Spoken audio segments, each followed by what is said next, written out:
Saya nak buat ni interview ni pun santai-santai je, macam untuk saya sendiri pun macam pelajar lagi kan. Jadi saya macam nak tanya mungkin pengalaman dan juga sekali buat Confident. Oh, tak apa. Confident. Ya, betul. Ni macam praktis dulu lah sebelum saya masuk praktikal kayak gini ke. Dia nak ke mana yang kena beritahu biodata diri lah. Bagi data sikit lah macam pengalaman cikgu, apa nama cikgu bekerja dekat mana. Cikgu Siti Zaleha binti Iksan, umur 54 tahun, pengalaman berkhidmat selama 24 tahun dan mengajar terlibat dengan pendidikan awal kanak-kanak selama 14 tahun. Kemudian untuk pendidikan awal kanak-kanak, cikgu telah terlibat di 3 kelas di bawah sekolah, iaitu sekolah SK Pagar Besi, SK Mengaban Teliput, masuk tahun ketiga di SK Komplek Gombada. Baik, berkenaan dengan pendidikan awal kanak-kanak ni, murid yang terlibat adalah berusia daripada 4 tahun plus dan 5 tahun plus, sebabnya 5 dan 6 tahun. Bagi murid 5 tahun akan berada di kelas prasekolah selama 2 tahun dan yang berusia 6 tahun akan selama 1 tahun di kelas prasekolah. Di bawah Kementerian Pendidikan Malaysia dan telah dibuka semenjak tahun 2003 lagi di SK Kompleks Gombada. Okey lagi? Okey, untuk dari segi biodata, sedikit saya dah tahu dah macam cikgu ni seorang yang sangat orang kata banyak pengalaman lah dalam pendidikan awal kanak-kanak ni kan. Okey, sebab sekarang kita berada dalam situasi yang sebelum ni kita tak pernah jangka. Maksudnya dalam situasi pandemik ni, antara soalan yang saya nak tanya adalah menurut cikgu, pandangan cikgu, apa dia peranan keluarga dalam pendidikan awal kanak-kanak semasa pandemik COVID-19 ni? Boleh cikgu ceritakan sikit pandangan ataupun dari segi pengalaman cikgu? Baik, untuk pendidikan awal kanak-kanak di prasekolah yang melibatkan murid 5 dan 6 tahun. Jadi untuk murid yang berumur 5 dan 6 tahun, biasanya dia memerlukan kerjasama daripada ibu bapa untuk memberi bimbingan kepada anak-anak. Ini kerana masa pandemik COVID-19 ni, PDPR kita dilaksanakan di rumah dengan menggunakan dua kaedah, iaitu online dan offline. Online biasanya dia menggunakan dua kaedah melalui Telegram. Dan biasanya telefon yang digunakan oleh anak-anak adalah ibu bapa anak-anak bagi melaksanakan aktiviti yang diberilah semasa PDPR.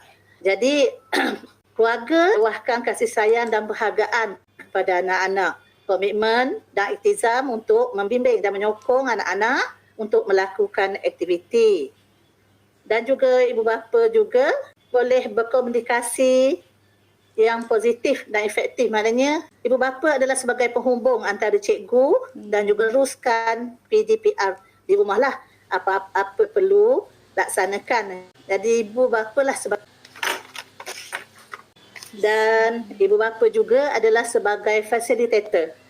Fasilitator terhadap segala kegiatan anak-anak.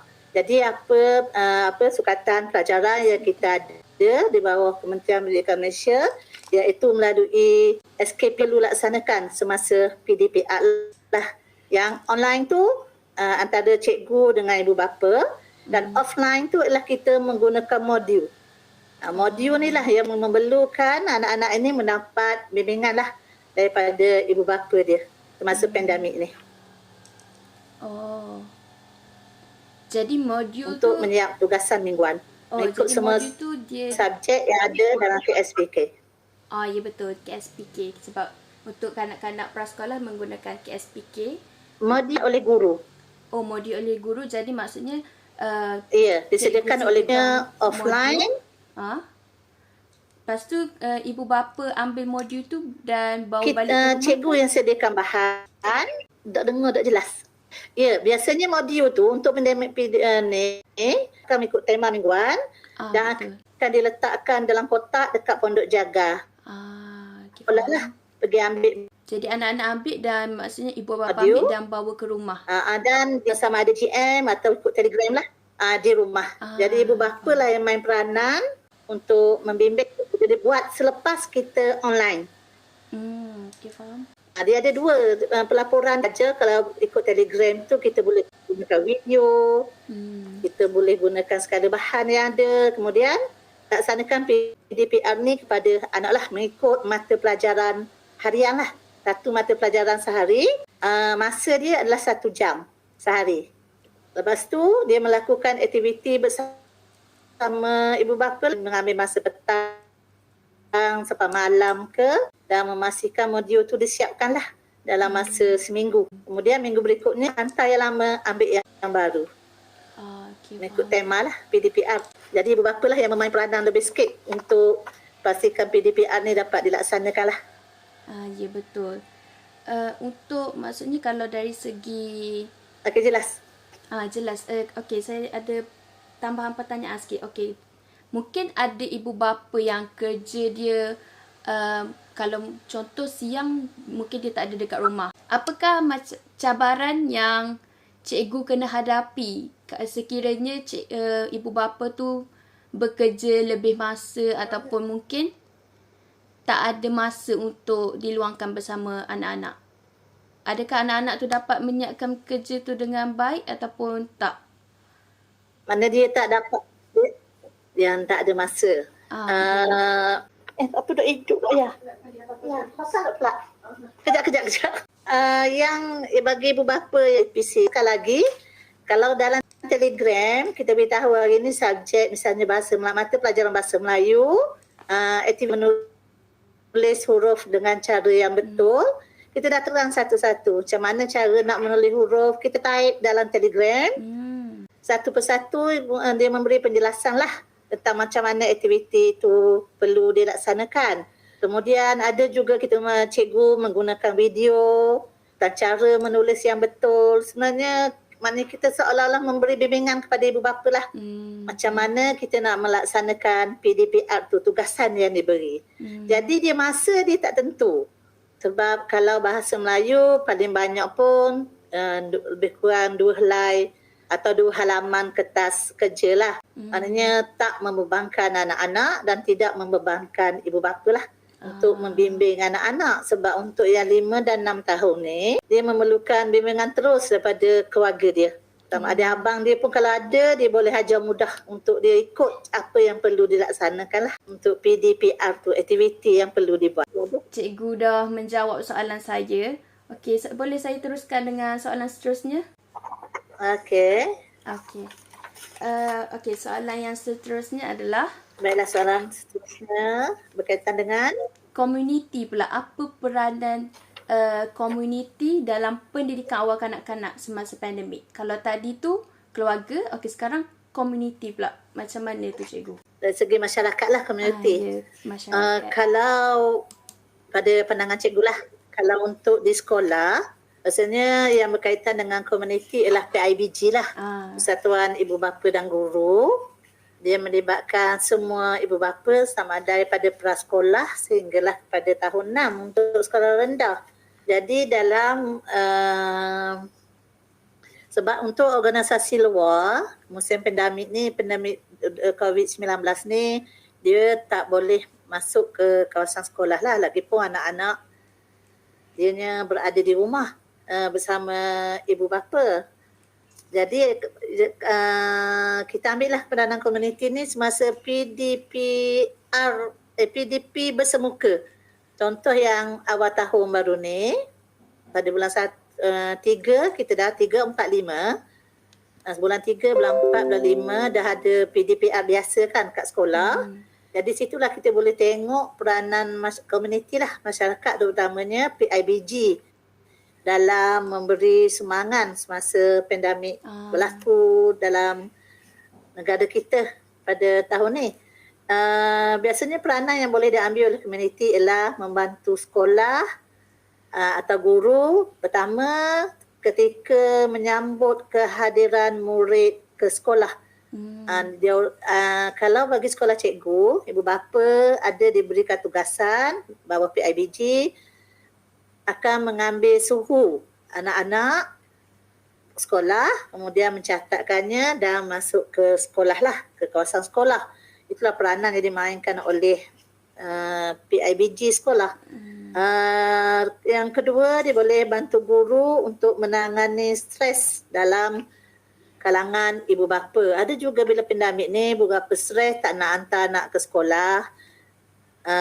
Jadi biasanya pihak sekolah di bawah bimbingan kaunseling dan juga AJK PIBG akan pergi ke rumah anak-anak yang langsung tidak hadir ke sekolah dan cuba membantu ibu bapa dalam memastikan walaupun kita dalam pandemik, anak-anak tetap ke sekolah. Sebab dalam macam ni pun memang ada ibu bapa yang tertekan, terutamanya ibu bapa yang tidak bekerja lah, yang terpaksa tidak bekerja dan terpaksa tak hantar anak ke sekolah. Yang seterusnya ialah menyediakan bahan-bahan keselamatan untuk mematuhi SOP. Macam di sekolah cikgu, PIBG memain peranan dengan memberikan sanitizer, sabun pencuci tangan, suhu untuk mengimbas dan juga face mask untuk kepada anak-anak yang datang ke sekolah. Jadi mereka juga sama-sama menolong pihak sekolah untuk menyediakan paip-paip air, tempat cuci tangan di setiap kelas di sekolah lah. Pastikan yang kebersihan dan juga dan masa menghantar dan mengambil anak. Maknanya menepati masa dan mematuhi SOP yang ditetapkan oleh pihak Kementerian Pendidikan Malaysia lah, KPM. Jadi selain daripada itu, ada juga ibu bapa yang berkebolehan dalam bidang ICT juga menolong menyediakan bahan-bahan sokongan pengajaran kepada anak-anak. Jadi yang tidak mampu tu, dia ada jiran-jiran dia tu dia sediakanlah, dia belajar bersama tapi masih dalam mematuhi SOP lah untuk memastikan dapat melaksanakan PDPR atau PDP di sekolah. Jadi dua lah, satu peranan semasa di sekolah buka, yang kedua peranan semasa di rumah tu lah. Mana sekolah tutup kan, anak-anak PDPR di rumah. Boleh? Ya boleh. Untuk yang soalan yang ni, saya untuk jawapan yang cikgu bagi tu saya tak tahu pula. Maksudnya ni first time saya tahu tentang keadaan. Okey, macam mana peranan komuniti ni boleh membantu dalam pernikahan kanak-kanak? Oh, okey, sekarang saya dah tahu. Maksudnya okey, dari segi PIBG beri sumbangan dan sama-sama dalam membantu guru, tangani stres dan sebagainya. Maksudnya sangat besar ya peranan antara guru, cikgu dan juga komuniti dalam sama-sama kita untuk tanganilah dalam situasi pandemik sekarang. Okey, untuk yang kita boleh teruskan dengan soalan seterusnya ya. Ya, saya. Okey. Saya nak tahu juga apa dia jenis atau program ataupun aktiviti yang melibatkan keluarga, komuniti dan bersama-sama melakukannya bersama guru dan juga anak-anak semasa pandemik COVID-19 ni. Boleh cikgu sharekan beberapa jenis aktiviti yang telah dijalankan? Kalau di sekolah, semasa pandemik atau kelas berjalan PDPR bersemuka, ibu bapa dia tidak dibenarkan untuk masuk ke kawasan sekolah. Maknanya menghantar anak di pintu pagar dan terus ke sekolah. Anak terus baliklah, anak masuk untuk PDPR. Jadi untuk program bersama keluarga semasa pandemik ni, kita boleh bagikan kepada pelajar dengan keluarga dan juga dengan guru masyarakat. Maknanya sebab ia aktiviti tidak boleh dilaksanakan bersama masyarakat kan. Dia tak dibenarkan masuk ke kawasan sekolah. Ya, betul. Jadi antara dia lah, kalau kita ada program bersama ibu bapa tu, ialah maksudnya tugasan projek. Okey, projek misalnya sains menyiapkan diagrama juga buat tu kan, yang perlukan dia sediakan bahan semua. Jadi ibu bapa sediakanlah melakukan aktiviti tu bersama dengan anak-anak. Jadi kita mau bagi macam guru memberikan tugasan, contoh subjek sains awal. Sains awal misalnya kita kata membuat diorama tentang hidupan laut. Jadi kalau kita harapkan anak yang 4, 5 dan 6 tahun buat, mungkin tidak akan mencapai objektif projek yang dibagi. Jadi di sinilah kita lihat penlibatan ibu bapa, mana sama-sama menyedia bahan, mencari bahan, dan juga kita terangkan satu-satu apa yang kita nak tu. Jadi projek tu bila bersama, dia ambil gambar, dia ambil video dan dihantar sebagai bahan bukti kepada guru yang dia orang sama-samalah dapat melaksanakan aktiviti itu bersama-sama anak. Jadi anak secara tidak langsung melakukan aktiviti lah, program bersama ibu bapa. Dan juga kalau kita tengok musim macam ni, anak-anak lebih banyak berada di rumah. Sebab ketaskar semua pun dia orang tak hantar semua kan, sekolah pun tak dibuka. Jadi kebanyakannya kalau kita boleh buat ialah aktiviti bersama keluarga, misalnya melakukan kerja rumah. Kita ada aktiviti kita menolong, kalau bahasa Melayu, menolong ibu bapa di rumah. Jadi dia secara langsung buat kerja, dia ambil gambar, hantar kepada cikgu. Maknanya anak ni bercerita, aktiviti yang dilakukan bersama ibu bapa dia lah semasa di rumah. Misalnya membersihkan kawasan rumah, mengemas rumah, simpan barang mainan, mana aktiviti dia. Yang saya laginya, kalau kita buat bahasa Melayu belajar tajuk perkelahan bersama ibu bapa. Jadi anak ni bersama ibu bapa boleh berkelah di laman rumah sendiri kan. Maknanya tak boleh keluar kawasan lah. Kalau fasa-fasa ni, fasa 1, fasa 2 tak boleh nak keluar, fasa 3 baru kita sekolah.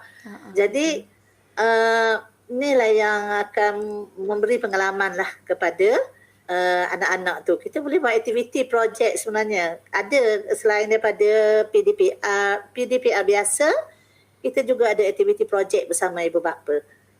Ataupun kalau dia nak bertanya ada apa, boleh membuat panggilan video lah kepada cikgu, VC, kita panggil video call.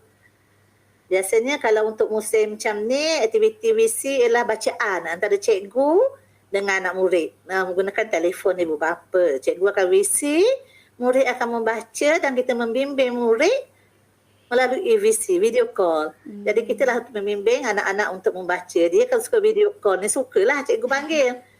Sambil membaca, dia lah tu untuk peningkatan bacaan lah di kalangan murid-murid.